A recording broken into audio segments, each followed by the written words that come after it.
আবারও চলে আসলাম। আপনারা অবশ্যই যারা লং ট্যুরে যান বাইক রাইডে, তারা সবাই চেষ্টা করবেন যে ট্যুরের টাইমে নামাজ আদায় করার। এই যে মাঝহার বাবু ভাই উনি নামাজ আদায় করতেছে, তো আপনারা চেষ্টা করবেন নামাজ আদায় করার।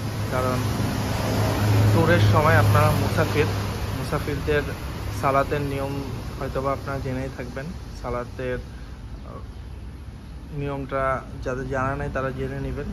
চেষ্টা করবেন ট্যুরের সময় বা হাইওয়ে রাইডের সময় মুসাফির হিসেবে নামাজ আদায় করা। আর যারা মেইনলি বাইক রাইড দেন তারা অবশ্যই চেষ্টা করবেন নামাজ আদায় করার।